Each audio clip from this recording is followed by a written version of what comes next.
I'm Casey Viera. We are living in a world where Victor Wembanyama is expectedly advocating for the crown, yet people on the other side of things are tired of his arrogance, or so they say. Something's got to give, right? I'm Matthew Tynan.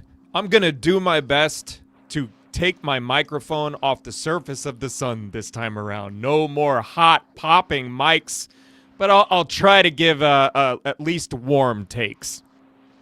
And I'm Devin Brown. Welcome, everybody, to a great show. The Spurs are playing well, but can they be better? I don't know. Let's get into it. This is Locked On Spurs Squad Show, the twice-a-week show where Spurs talk gets real. No filters, no fluff, just raw takes, sharp opinions, and straight-up passion for the game. The way only Locked On Podcast Network knows how. Let's drop some dimes and squad up. The Spurs Squad Show starts now. That it does. Welcome into a Thursday get-together right here on Locked On Spurs, part of the Locked On Podcast Network. You know it by now, the #1 sports podcast network in the world. Man in the middle right there, host of the title pod, Matthew Tynan, NBA champion Devin Brown, right side of your screen. I'm merely Casey Viera. We have a lot to talk about. Expectedly good stuff because really, the Spurs are only doing good things these days, but maybe the outside looking in, some critics along the way. Plus, going beyond that, we're going to examine something that we haven't talked about a ton so far this season. Maybe deserves some more love, some more accolades. Brian Wright and the work he's doing, and the fact that right now the Spurs are playing so well. Are they getting bored at work? We'll find some answers to that, and then we'll get out of here by. I never thought I'd put this in text, fellas, but we're saying it. Iceman, George Gervin, perhaps slightly miffed by an NFL star. I don't know. What a world we live in. But we start tonight with Victor Wembanyama's push for the MVP award and the fact that right now a lot of people are feeling a little ways about it, including Warriors star, if you will, Draymond Green, who took exception, so to speak, of Wemby's comments when asked about it after his game yesterday, his self-promotion victor, and he said he both hated and absolutely loved it, mainly from the sense that he didn't like a few of the things that Victor was advocating on, mainly the defense being 50% part of the game. And he said, to quote Draymond, it was like, oh, no one realized that? No one realized that 50% of the game was we play that end of the floor? Okay. Continues. Everybody says he's got a great point. Hello, what do you think? I hated that he had to do that to be said. All of a sudden, you turn on the TV and everybody's like, actually, maybe Wemby is the MVP. That was the hated perhaps part. The loved part of it was, again, this is Draymond. So I tip my cap to Wemby for being willing to sit up there on the platform and say, this is why, not hide from the question, not just assume they'll figure it out. No, they won't. I'm happy he's smart enough to know why they won't figure it out. You don't help them see it. Damn it, they can't see it. All right. Draymond Green addressing Wemby or at least Wemby's sentiments in a very Draymond Green fashion. Matt, you're going to hit leadoff for us tonight. Something, nothing, given the way that these two have interacted so far this season, which has been slightly chippy. What are you taking out of Draymond's comments? I mean, I don't think Draymond Green does anything that isn't polarizing in some way. Like, to me, this almost felt like mutual respect on his end. And I think it's always kind of felt like that. Like, yes, there have been some sort of chippy moments between he and Victor, but after every little incident that there might have been, and obviously there was the big one this year where even though it was a basket that was disallowed, Wembanyama dunked all over him, they were screaming in each other's faces, all that kind of stuff. But Draymond has always had respect for Victor Wembanyama. So even though this was like kind of begrudging, he kind of had to get maybe a little dig in here and there. I took this as nothing but respect from Draymond Green in the sense that he's like, obviously, this is a guy who is a major proponent of an advocate for defense and its importance in the game. So I kind of thought that this was a sign of respect and like, no, Victor gets it. This being Draymond Green saying Victor gets it. I was disrespected. The defense is always disrespected. So I honestly thought that this was Draymond sticking up for Victor in only the way Draymond knows how, which is, like I said, in a polarizing fashion, because I do genuinely believe, no matter what you think of Draymond Green, and everybody has an opinion on Draymond Green, he at the very least does have a lot of respect for the game, and Victor Wembanyama as well. So I didn't think that this was any sort of slight toward Victor. I thought it was actually the opposite. Have at it, Devin. Well, let me start by saying this. So, there was a 2-game series with Golden State, not too long ago, middle of the season. And there's a small list of players in the NBA that really don't respect what Wemby does, Draymond being one of them. Draymond, in his mind, can guard Wemby. There's nothing that, he fears when he's playing against Wemby. He loves playing against him, and he has a lot of success, against him. So when I look at it player to player, the fact that Draymond is speaking on this shows you what kind of wave that the Spurs are making throughout the league, and the fact that everybody's talking to him.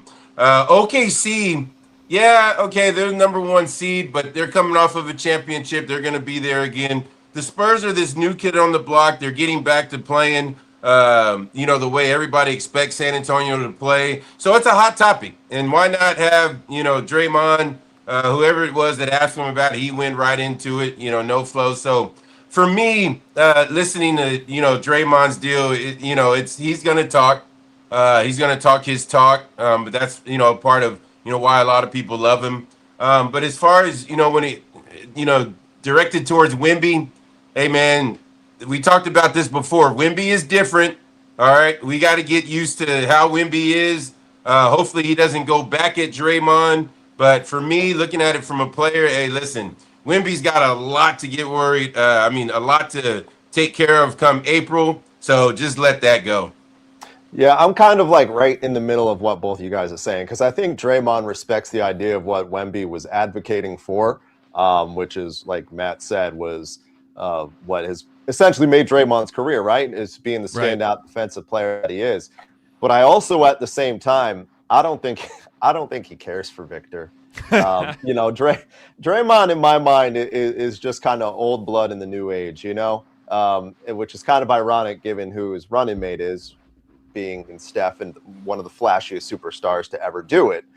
But I don't think Draymond cares for Victor. I don't think Draymond cares for everything that's, the aura that surrounds him, that comes along with it. You can respect someone at the same time, and I think that he does. But I think Draymond's of the variety where he looks at it and he's just kind of like, I can do 2 things at once. 2 things can be true at the same time, right? I've advocated for myself. I respect that. I've won awards at the highest of level because of my defense. I respect that.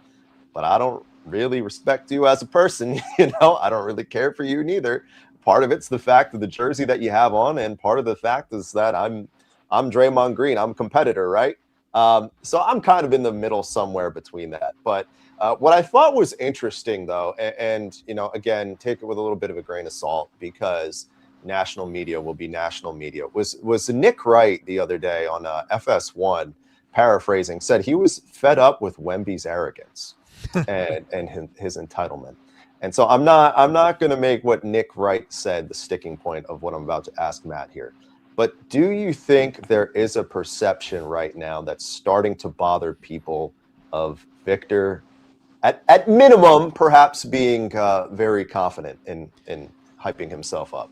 I mean, sure, but people are going to be bothered about, something. Like, if you are a superstar in the NBA, there's always going to be a hater, right? Like, the haters are always going to be around finding something. I'm not even calling Nick Wright a hater. It's kind of funny when he says Victor Wembanyama is number 3 on my MVP board, and everybody loses their mind because he's number 3 on his MVP board instead of number 2 or number 1 for that matter. But it's, I think, and I swear that this is the case. Like, I believe now I don't even remember which show I said it on. I guess this is going to be a problem for me going forward. But it's Victor Wembanyama has this tone about him, and maybe it has to do with the fact that English is his second language, the United States his second country, all of this kind of stuff. But he has this tone about him that's very matter of fact. He has a way of making arrogant sounding things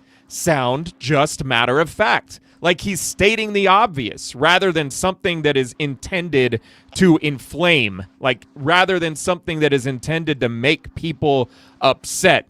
And sure, like I just think that there is sometimes objectivity, sometimes straight up honesty can annoy people because they are saying something to your face that maybe you don't want to hear yet, or maybe they think you're too young and don't have enough experience and haven't accomplished enough to be able to say these things. And I kind of understand that to a degree. Like, you know, Devin was talking about this. Victor's a different kind of cat, not just when it comes to youth in the NBA, but like this is definitely something different than we're accustomed to watching in the Spurs organization. So my whole thing, like, if you just read what Victor Wembanyama says, you just read it off of a page, I can see how you might think it sounds arrogant, but when you watch him live, when you listen to him live and you see the expressions, you understand the tone, that this dude is just being matter of fact most of the time. Like, he's just saying what he believes is the truth, and it's going to make people mad sometimes. I think, like I said, there are always going to be haters when you're at the top. That's for sure. Devin, I want to pinball that point, what Matt said about the haters, that always having the haters at the top, and being the polarizing aspect. We know Tim Duncan's a little bit of an outlier when it comes to his personality. LeBron James is not. There's a whole lot of Wemby and LeBron and vice versa when it comes to being at the top and having those type of critics. Being inside of a locker room with LeBron James at the time where, you know, he was getting knocked for winning a championship, the looming free agency that was on deck. Is there some things that you maybe saw from your time with LeBron that could be beneficial of sorts to how Victor is dealing with this larger, continuously growing scale of, this this magnifying glass, this microscope that continues to just grow on him? Yeah. So when you talk about the two of them, you talk about the hype that went around with being the number one pick, right? And this is going to be my point. There was a lot of stuff that they threw LeBron's way early in his career, and it's a lot similar to what Victor is. Victor walks into a Spurs organization, and right away, some of the first people you meet are Dave Robinson and Tim Duncan. Now, there's a history here of how San Antonio, they've been great at basketball for a very long time. So you have this young guy that's coming in here like a LeBron, but it's the stuff that you don't see that really makes you appreciate both LeBron and Wemby. Now, Wemby is very outspoken, and we all know that about some of the stuff that he does, but you don't see him at the practice facility at 6 a.m. getting shots up in there, him and his trainer, doing things like that. That's the stuff that LeBron did. So these superstars understand when they put themselves out there like that, believe me, there's a lot of work behind the scenes that no one knows about, Casey, Matt, that's going on. So they know in games, in playoffs, that they can back it up. Mm-hmm. Yeah, I think collectively as a whole, Victor has been pretty much as advertised from how we've seen him grow from that aspect from year 1 to year 3. I'll tell you what's something that's completely off base and sometimes drives me nuts with a lot of people is people say, you know, he's this real humble, modest kid. And I'm just like, guys, maybe it's the French thing again, but the guy believes in himself. You know, sure. I don't, maybe modest in the sense he's aware of his surroundings and grateful for it. But the confidence, the way he talks about himself, there is not humble. He is not humble about us, and that's how it should be, right? I mean, that's how it should be. Yeah. Casey, to your point, like if you watch Victor play one game entirely, you might say what you just said. Man, he's humble.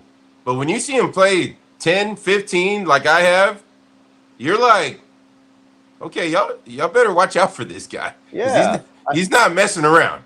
And thankfully, guys, I feel like that sentiment has slowly drifted away in time. The more he's been the national spotlight, but especially here in San Antonio, and understandably so, everyone likes to champion the good character guys. And at his core, I think Victor is a good dude, good, humble dude. I'm like, Yeah, he's a good guy, but he's got to have that mean streak, you know? He's got to be that way to win. Well, that's the And thing, though, is that yeah, I think you can still have like this ultra level of competitiveness and confidence, but you can also still have humility. And where I think that comes out in the ultra competitive person is the idea, kind of pointing to what Devin was saying regarding like being in the gym at 6 a.m. It's like this isn't a dude who talks a bunch of crap and then goes and just kind of does whatever during the day. Like, he is constantly focused on his body and his game and making himself better. He's not like taking any of it for granted. And there is humility in that. And I think there is a difference between like ultra confidence and arrogance, where arrogance comes into play is when you think you got it.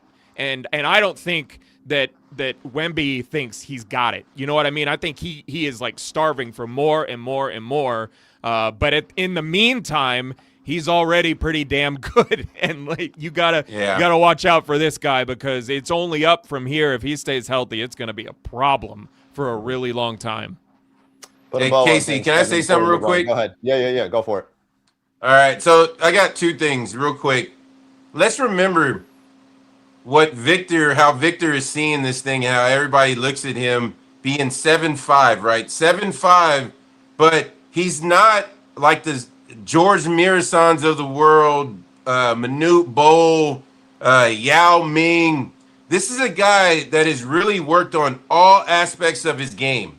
Yeah. So there's going to be a little bit of arrogance that comes along with that, being that he can do just about everything. He can handle the ball like a guard. He shoots threes. He's really agile in transition. So for me, because let me tell you something, I'm 6'5". If I was 7'5" and you kept putting mics in front of me, I'd be the same way, Casey Matt. I would let you have it every single game.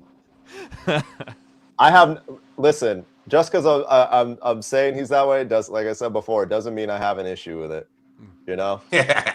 Tim Duncan is one of the few modest guys to win at this level without having not having that brash confidence persona that comes off there. And maybe I'm sure, out there on the court, 30 and 20, won't say a word. I'm like, don't worry about it, Tim. I'll talk for you. Y'all can't guard him. And that all makes sense now. That all makes sense. All the math checks out 20 years later. Got it. All right. For as impactful as Devin Brown was on Tim Duncan's career, Brian Wright, as far as I know, did not have a major impact on Devin Brown's career. Correct me if I'm wrong, but I don't think I'm wrong with that one. The job that Brian Wright has done in Devin shakes his head now. The job that Brian Wright has done this year in San Antonio, somehow or another, has gone completely, I don't want to say under the radar, but perhaps underappreciated, and perhaps on a greater scale in terms of recognizing him as the league's top executive. So coming up on the other side of the break, we examine that conversation a little bit more, one that probably needs to be had. I mean, we're talking about every single other Spur getting love for winning awards, right? Why not the guy responsible for putting it all together? That coming up next right here on the Spurs Squad Show on Locked On Spurs. But before we get there, let's talk about making sure all of our business comms are set, lined up, good to go. Because as you know, spring is kind of a natural reset point for everyone, right? If there's one thing that can quietly cost a business money, it's messy communications, missed calls, scattered texts, no clear thread of who said what or whatever. That's why today's episode is brought to you by Quo, spelled Q-U-O, the smarter way to run your business communications. It's the #1 rated business phone system on G2 with over 3,000 reviews, trusted by more than 90,000 businesses. It's going to let your entire team share one business number so you never miss a call, miss a text, or miss an opportunity. Make this the season where no opportunity and no customer slips through the cracks, slips away. Try Quo for 20% off your first 6 months. QUO.com/LockedOnNBA. Quo.com/LockedOnNBA with Quo. No missed calls and no missed customers.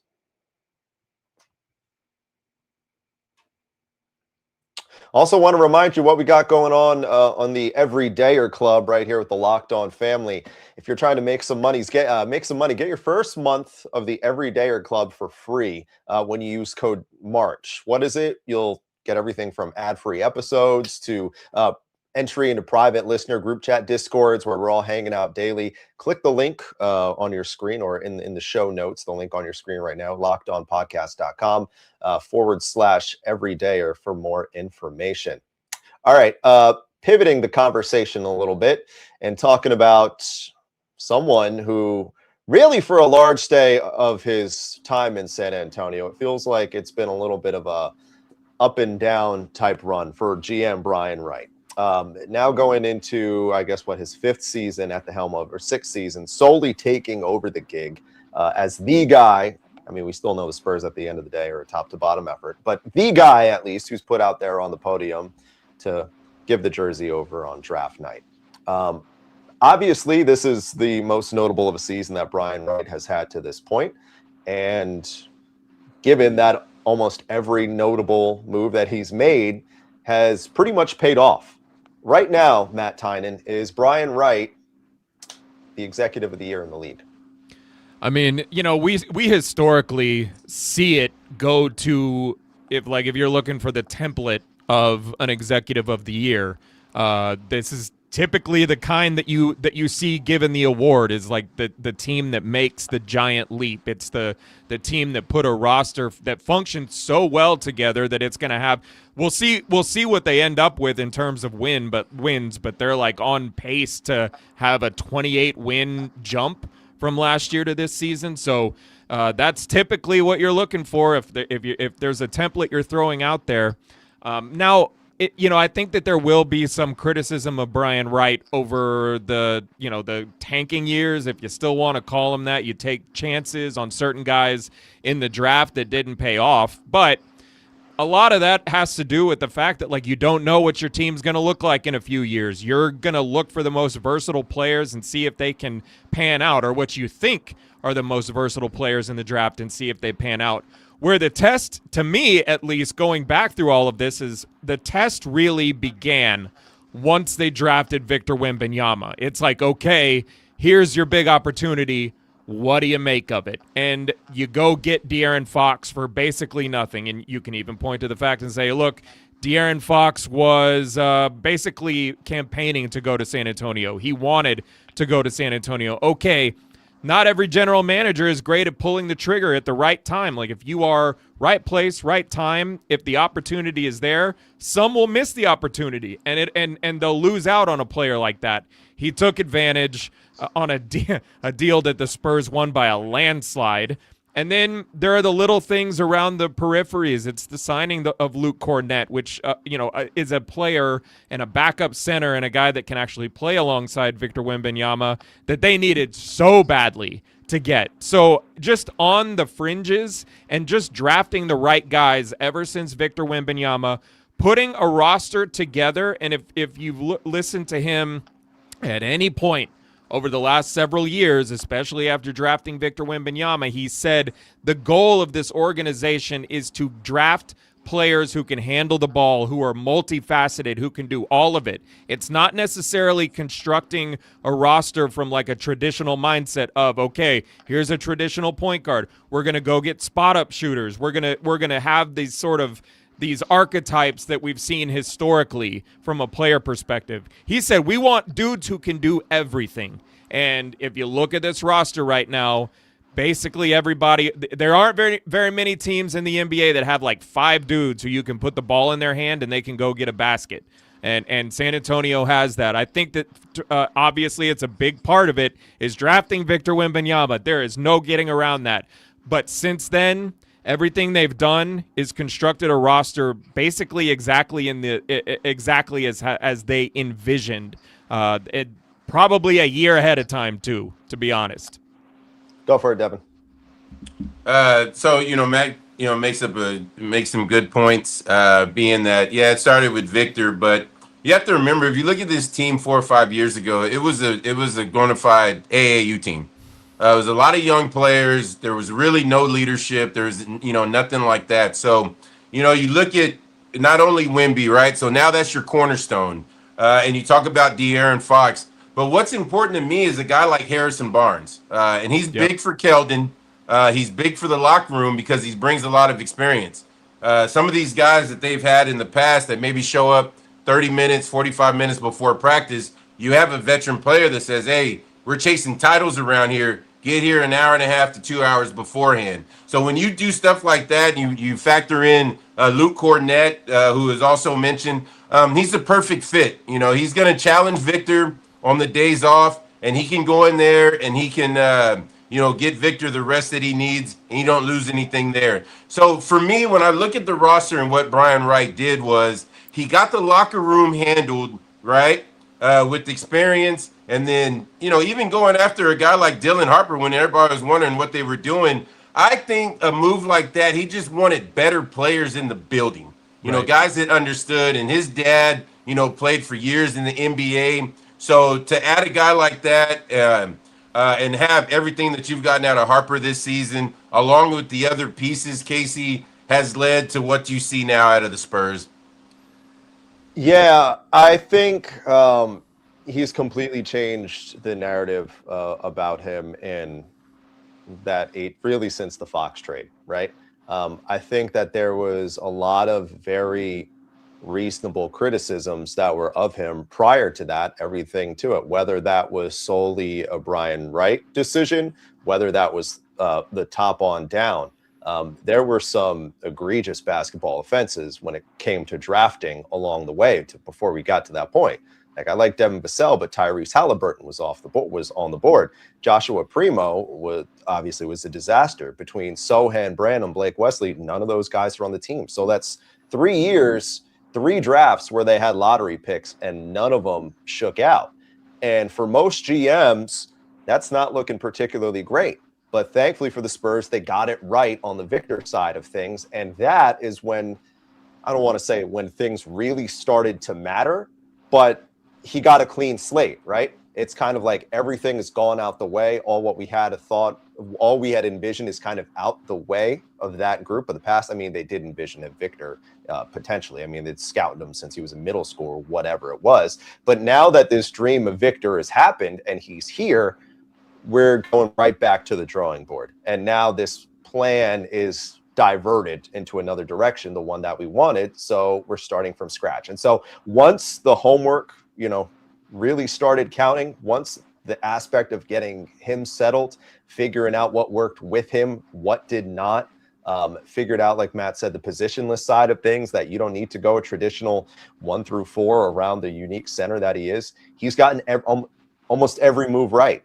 No pun intended, almost every single move right that he's done between, like you said, but the Cornett, Sean Elliott says it all the time that the Cornett, all things considered, signing might be the best of the offseason, which really there is a important fair argument for. Really, the only thing that's looming right now that has a level of skepticism is to what happens with the De'Aaron Fox extension.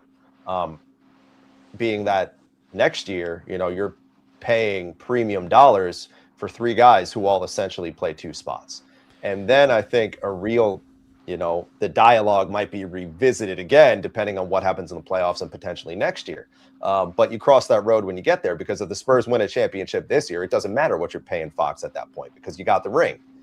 But that, I think, if there's any level of not even skepticism, what's something lighter than skepticism?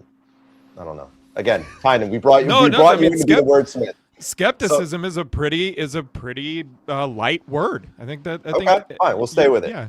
Or you can just say you're curious to see what happens next, and I don't think you're alone on the De'Aaron Fox thing. Me personally, just considering all the key players they still have on rookie contracts, I don't think the money that De'Aaron Fox is making right now is going to be super impactful regardless.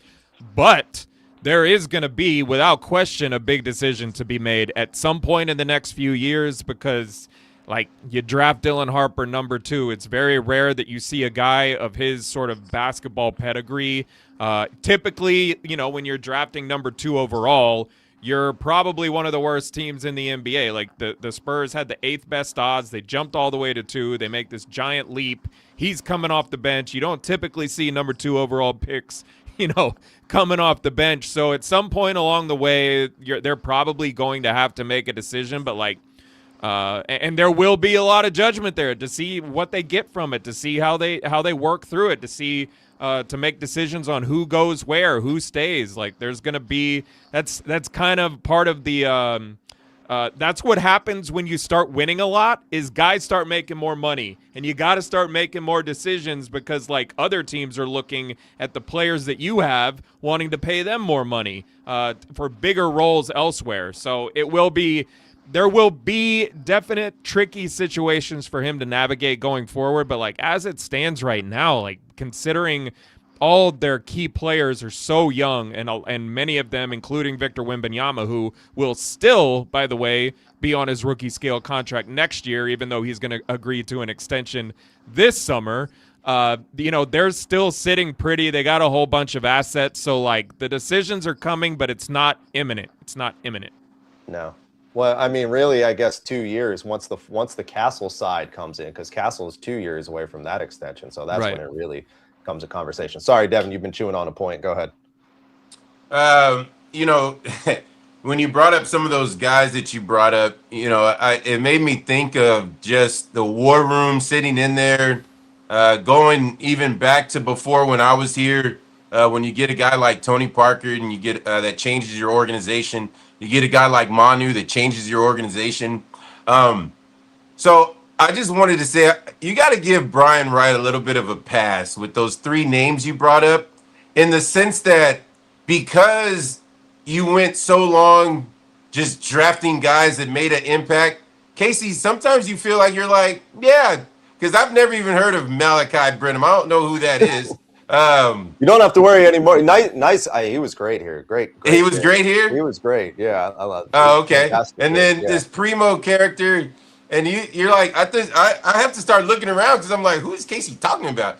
But you have to give the Spurs some slack, because they just felt like at one point you can just draft anybody and we'll make them good. You know what I mean? So I just find that funny. But yeah, going back to Brian Wright and what you guys are talking about with some of the moves that are coming up.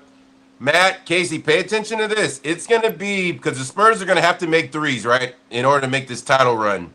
Keep your eye on who's making threes consistently and who's playing basketball the right way. It'll make Brian's right decision easier down the road, because sometimes when you get into this, and Casey and I have talked about it, this individual basketball, that's not going to work here for the most part. So when the playoffs comes, the guys that are playing the right way and able to knock down the three, that's who will be here for a long time.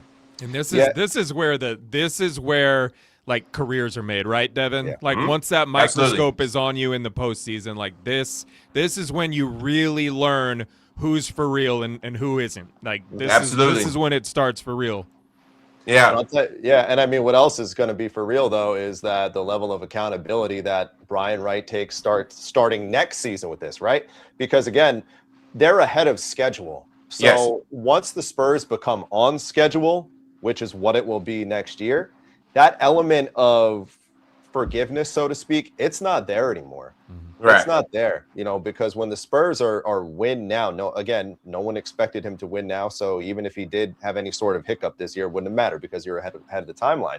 But if there's something that doesn't go right this time next year and it's on him, then, we revisit in the conversation. But honestly, right now, whether it pertains to this year in the past 18 months, all the way going back to the Fox trade, I was just looking at that one more time because I knew it was bad, but essentially what the Spurs gave up was Zach Collins, Trey Jones, the 25 first protected from Charlotte, 27 first of their own, the Spurs, the pick swap 31, and that was it.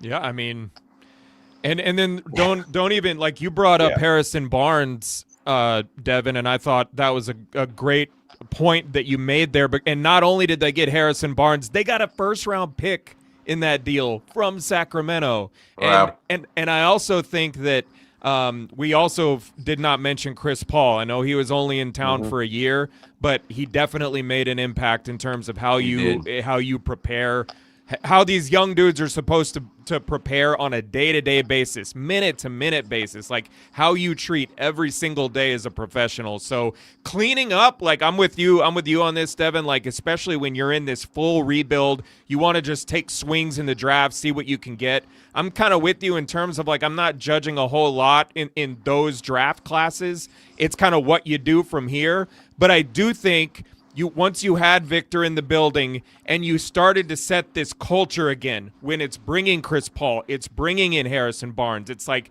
maybe you're not going for it all right now, but damn it, we're gonna bring professionals in here to show these guys how to prepare. Like that also has to be added to the list of sort of if you're looking at a resume for Executive of the Year, little things like that, because it's kind of one of those multi-year awards. You know what I mean? It doesn't just happen overnight. I think that's another bullet point that you can put on the resume. It's fascinating, and Devin can maybe speak to this a little bit, having been his teammate. The Chris Paul aspect of it, and this tree continues to just really show the year after the guy plays with Chris Paul for the first time, the main guard. I mean, it's continuing now with Castle because it was Harden initially, and then it was viewed as Booker, and then SGA. And right now, there's more than enough reason to believe that Stephon Castle is going to enter that conversation. Let me just say there is a reason. There is a reason they put Steph Castle's locker next to Chris Paul's last year. There's a reason for that. No, it makes sense. Devin, go ahead. You get the last word. Go for it.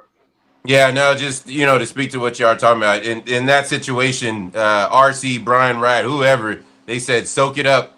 Yeah. That man knows a lot, all right? It has nothing to do with, winning and things like that. It's just Chris Paul knows what the NBA is inside and out. That's all I got for you, Casey. That's a good point, Matt. All right, moving on. Chris Paul is not going to be here for the foreseeable future, as far as we know, in part to him being retired. He's not, that generally speaking, that's a big caveat. So he's not at work for the Spurs. Right now, the Spurs, though, given that the way that they're winning so confidently, you start to wonder, are they becoming bored at work? Well, on the other side, we'll talk about how they stay engaged at work, especially with the playoffs coming so close, despite the fact they've been playing so well. That and a little bit more on deck here on the Spurs Squad Show on Locked On Spurs. But before we get to that, we continue our conversation about everyone's favorite time of the year. Big day's coming. We're in tax day. It's tax time. But for a lot of us, the old way of doing taxes, we know it's a lot. Trying to book an appointment, that's not the most convenient. Sitting in a waiting room with stacks of papers, emailing back and forth, and wondering if they really get your situation. But this year, you're going to get a major upgrade. Intuit TurboTax now has in-person locations nationwide. You can meet face-to-face with a real tax expert, and your documents get uploaded right to your TurboTax app on the spot. Just like that, that's it. You're done. Your TurboTax expert is going to work to get you every dollar that you deserve while you get real-time notifications about it as you go about your day. It's the relief of walking in and meeting a real person and walking out knowing that your taxes are being handled the right way. Head on over to turbotax.com/local to find a store near you and book your appointment today.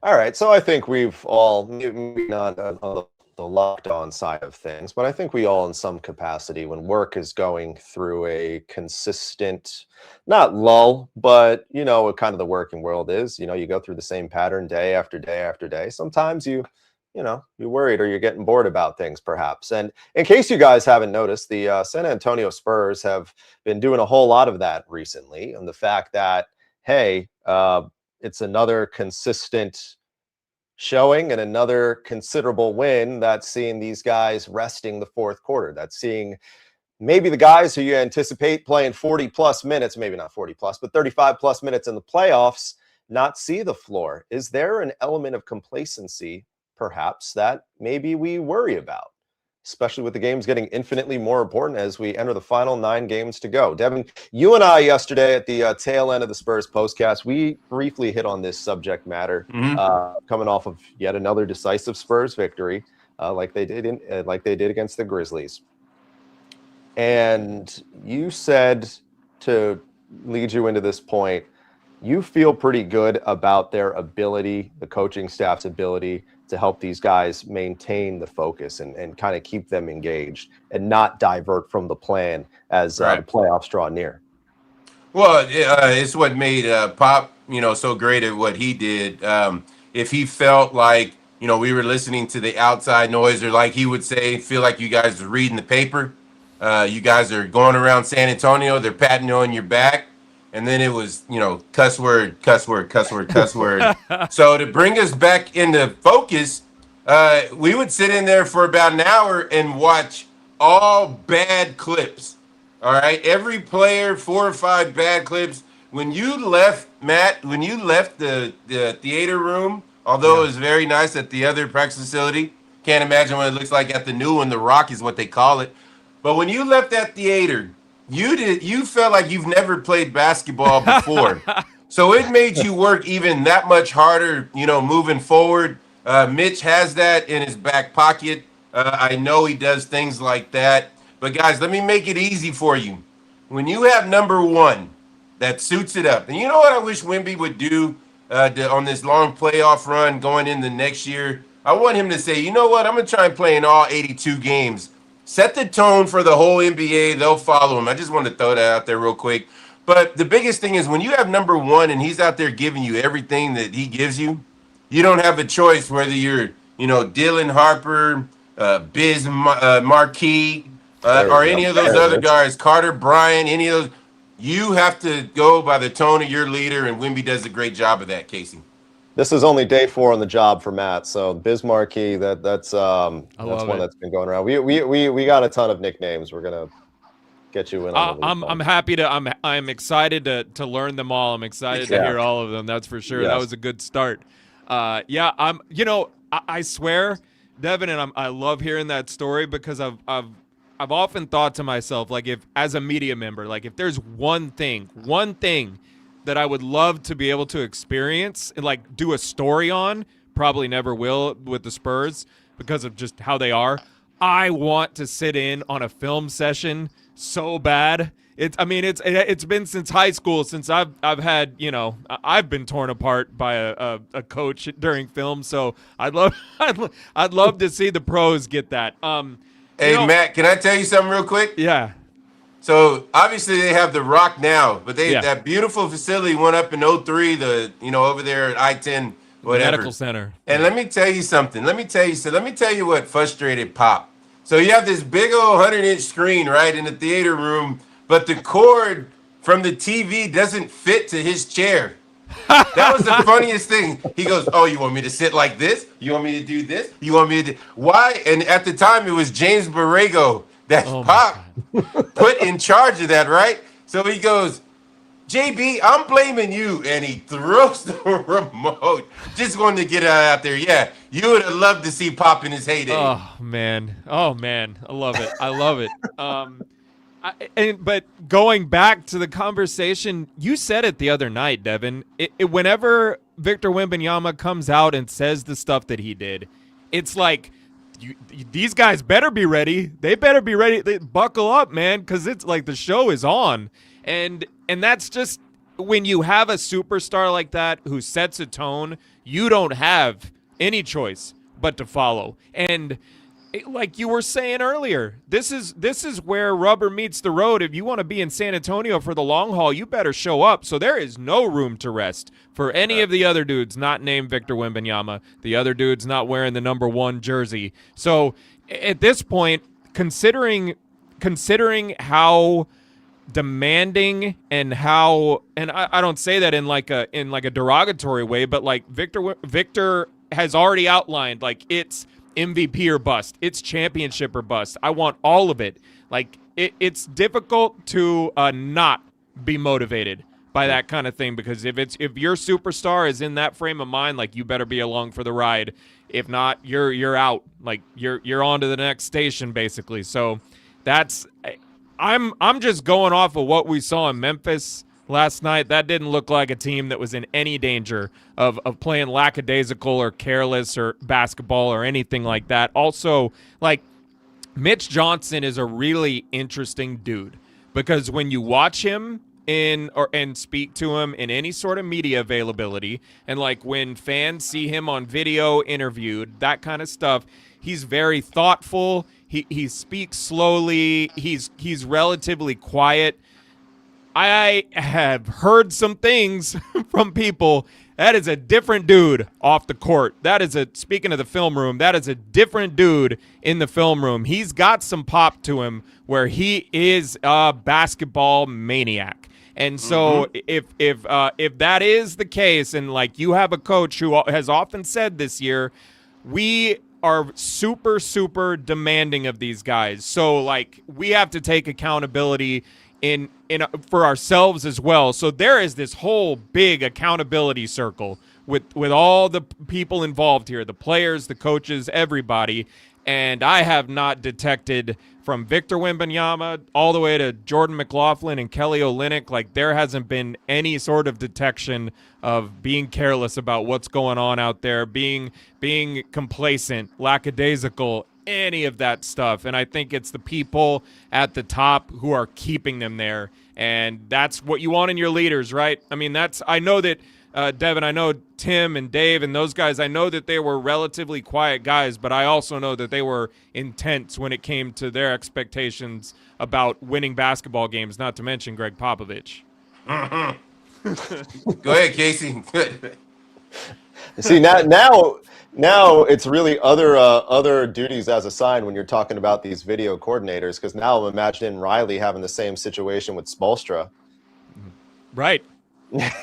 Same deal. I'd thrown the remote at him if it was, it worked out for Spo, right?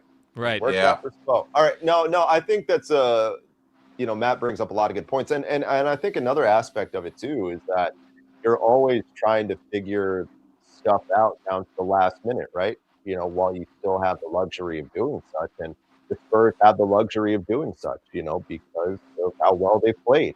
They've had the luxury of, even if they lose these games, right? Which who even knows at this point when they're going to lose next. But point being, even when you're losing these games, they put themselves in a spot where if they do, but they learn something new about this team, then yeah, I mean, it's a productive night when you go into the final 9 games of the season. And I think that's,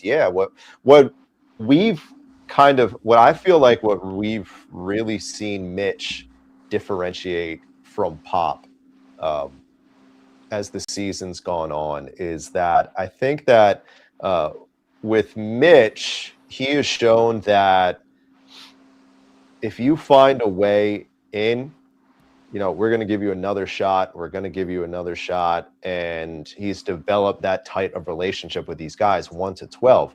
Not to suggest that Pop didn't, but Pop felt, and Devin would know better than any of us, it felt like Pop, maybe 11 to 12 did get that shot, but I know 1 through 9, that's what I feel real good with. It feels like Mitch right now feels just as good with guy 7, Devin, through guy 12 on the bench. I mean, obviously we talked about this before, Matt. This will be new, what I'm about to say, but throughout the season, you're going to be put through tests, right? So, we might have won, 3 or 4 games in a row. Pop, and it seems like Mitch has that same thing where they don't want to break up the rhythm. Like, they say they're not superstitious, but they are, right? So you play a certain guy, at the 6-minute mark of the first quarter. If that's when Wemby comes out, that's when Wemby comes out. I don't care if Wemby has 22 points in the first, few minutes, or if he has 4 points. We're going to bring him out at that point. So my tests were, we'd play in LA. Bruce would pick up 2 fouls, and he's like, hey, go out there. And he's like, hey, you're going to guard Kobe. That's a test, right? So he's preparing you because you're playing in LA on the biggest stage against the best player in the world, right? So we want to see what you can do. Or, you go a couple nights later, you're playing against a Ray Allen who can really shoot it, and you go underneath the screen, Pop calls you over, and he goes, are you blind? You don't have cable? You don't go underneath the screen on Ray Allen. So all these different things, and I feel like when I look at it, Matt, Casey, Carter Bryant, and I know, Casey's compared him to me, but I feel like Carter Bryant is being put through all these tests. The only thing that I have for Carter Bryant is there was a couple games ago, Spurs were up 30, and he kind of jacked up 2 shots that weren't in the offense. That would be my only thing. Stable within the offense, play your game, and it's going to lead to bigger things. But for the most part, Carter Bryant's been great. So when you're going through all that as a young player, Matt, and you said David Robinson, Tim Duncan, but my God, Danny Ferry, Steve Kerr, Steve Smith, Steven Jackson, Malik Rose. Yeah. It was on down the line. It was like I was walking into a museum of like all these fantastic players that I got to play with and got a lot of knowledge from all those guys. Last word, Matt, go for it. No, it's this. I think that with Mitch, and we've talked about just in general, like this is going to be a test for him too. And I think that when you bring up the fact that it's always like if you're up by 30 and there's 3 minutes left in a game, don't rest. Like this, don't think that it's easy. Don't think that that's just a time to throw some bodies out there. Like this is where you hone everything, and this is where the confidence in that depth is developed, right? Mm-hmm. And like it's going to be interesting, like because no matter what's going on and no matter how much Mitch Johnson talks about the Jordan McLaughlins and the Lindy Waters, and he has here recently just saying like they have filled in really well when, Steph sat for a couple of games, Devin sat for a game, De'Aaron just sat for a game. These guys have come in and contributed. He's going to talk glowingly about them. But when it's a close game, like and even Carter Bryant, as good as he's been, when it's a close game in the postseason, we'll see how much trust Mitch Johnson has in those guys when it's a 2-point game against Phoenix in the fourth quarter, and it's the first game of a 7-game series or something. We'll see how much confidence he has going 10, 11 deep and not 8 or 9 deep. You know what I mean? We're gonna find out a lot about Mitch going into the postseason too, not just all the young players. A guy who has developed the nickname the Maestro around these parts. Obviously, a little bit of a ways to go to validate that in a city that we know that is pretty with it when it comes to giving their stars nicknames, including George the Iceman Gervin, the Hall of Famer, one of the greatest to do it in this city, is currently bothered by an NFL superstar. What they did and why Ice is so bothered by perhaps might surprise you, or maybe not. We'll tell you who and tell you why it's on his radar coming up on the other side before we get out of here on the Spurs Squad Show on Locked on Spurs. But before we do, got a question for you at home. What if sports were traded like markets? Now you can put your sports IQ to work in real time with Robinhood predictions markets. It's not you against the house. It's you participating in a live market. You can buy or sell your positions live all game long. Use your sports knowledge in the moments that matter. Robinhood predictions market changes the game. It's people moving the action, so when momentum shifts, you can move along with it. I always knew the game, but never had a dynamic way to apply that knowledge. Now I can actually take part live in a market powered by the people. You're no longer just a spectator. Play by play, you decide. Trade every play with Robinhood, now available across the U.S. Download the Robinhood app to begin now. Futures and cleared swaps trading involves significant risk and is not appropriate for everyone. Event contracts are offered by Robinhood Derivatives LLC, a registered futures commission merchant and swap firm.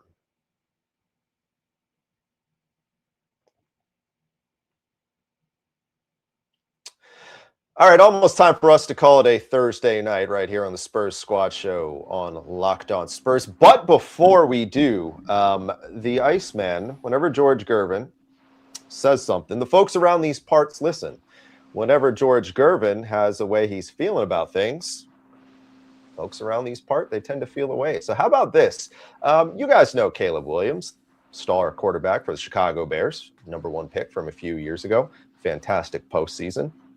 Really coming into his own, especially with some of the late game closeouts that he had in the playoffs. You might have noticed you saw a whole lot of Birds cold in here type celebrations because, he was, cold-blooded, as they like to say. Because he was so cold-blooded, during the season, he filed for the trademark of calling himself the Iceman. Well, as you would expect, George Gervin felt a way about that. And as a result was saying, okay, I know I've been off the radar a little while now. But remember, there's only one Iceman. So while I appreciate the sentiment, be a little bit mindful of what you're trademarking here, or trying to. For what it's worth, George Gervin, I want to make sure I have this correctly. His trademark is Iceman, one word, and then Iceman 44. So now the question lies, what Williams can actually apply for here, or whether or not. I don't know. That's the kicker story that we have to close out these shows. Devin Brown, your reaction. Well, I have to be mindful of my words because, as everybody knows, that's Tim Duncan's favorite football team is the Chicago. That's right. Yeah, I believe it's the Chicago that's Bears. Element I didn't even think of. Oh, now this is really good. Yeah, so the better question is which way is Tim leaning on this? Nah, I'm just kidding. I'm just kidding. We know so the look, this is all I got to say about this. My football team is the Dallas Cowboys. I haven't been able to watch them since week 14 because our season was really over. Really, after week 10, our season was over. So, Chicago Bears, not too familiar with them. Caleb Williams, don't know who that is. But I know who the Iceman is, so I'm with the Iceman. There you go. Yeah, these days, it's like I'm sure that George Gervin's sitting back there. Someone tells him this. He's like, what? They're copywriting. They're trademarking. What? He's like, man, it probably used to be so much easier back in his day, man. Everything's so complicated now. But all I gotta say here is that, like, and maybe this is where Tim Duncan comes into play, because that's a great point, Devin. By the way, you like whenever we'd be in the locker room around Tim, I remember the best conversations were never about basketball. Yeah. You get him, you talk about the Bears, and he starts yapping. It's like, where did this come from, man? Okay. All right. So this is, I really enjoy watching Caleb Williams play. I think he is an incredibly entertaining quarterback. I think he deserves a nickname. He's that fun to watch. He's that good at the sport. But, like, come on, man. There has to be somebody in his life, somebody that he listens to, some old head that's out there that is going to pull him aside and be like, Caleb, we got to go some other direction. There's only one Iceman. And then, like, I thought George Gervin, in his one of the most charming dudes around, I thought his response was like so perfect. George Gervin, like, man, I love your game. You've already shown you're great. Like, you're gonna have a great career, but, like, there's only one ice. Come on now, man. Like, in typical George Gervin fashion, typical George Gervin style. I hope there's someone in Caleb Williams' life that he listens to that can be like, man, let's go a different direction. The Iceman isn't yours. Iceman is Iceman. Did either of you guys read his book that came out a few years ago? George Gervin? Have not yet. It's a fantastic read. I'm gonna have to. He made mention that all he pretty much does these days is just sit out the ranch and shoot snakes. You get to the end of the book, he's like, "What am I doing?" In case you're wondering, just go out and sit outside the ranch, shoot snakes. So it's shooting snakes, is that considered playing golf? Because he plays some golf. I don't know what shooting snakes is, but the man can play some golf. You would know. Hey, yeah, ice stays where it is because, as someone who grew up rooting for Carmelo Anthony, nothing drives me more than the youth today calling LaMelo Ball Melo. I know, man. That's like my first, like, real old head take. I'm 36 years old, and I feel like that's the first, like, get off my lawn take. It annoys me too, man. Every time I hear it, I'm like, that's not his. He's not. I know. I'm glad at least, like, Melo is on TV. The real Melo is on TV to acknowledge who he is, and LaMelo's a nice player, though. I will say that. Hey, Matt, fun to watch. What do you got going on the title pod tomorrow? Man, there's always something to talk about with the Spurs, whether it's Victor Wembanyama, we talked about a lot of this award stuff today, but look, there are so many dudes down the line, and this is leaving out, like, Keldon sixth man. There's also like teammate of the year award and stuff like that maybe Keldon is. I forget who it's named after, but he might even be in the running for that. So there's so much to talk about with the Spurs. It changes on a daily basis. You never know what pops up even the next morning. So tune in and find out. I promise we're going to be as entertaining as we possibly can be. Devin Brown, teammate of the year. That's who it's named after. That's right. Oh, yeah. If you like popcorn in your car, absolutely. Absolutely. Yeah, there he is. That's the guy. Title pod bright and early in the AM. Check it out as our buddy Matt continues to get settled in and do a very nice job for all you guys at home. And you can end the night. No, we don't have a game tomorrow. Let me commend myself. We don't have a game Friday. Saturday afternoon. Saturday afternoon, yes. Saturday afternoon, Spurs in Milwaukee. Man, it feels like we've just been doing the every other night thing. No, Devin and I, you will not catch Devin and I until Saturday afternoon, 2 o'clock tip time. That game stayed national TV, even without Giannis. So Prime couldn't get rid of that one. Spurs Bucks at the conclusion of that one.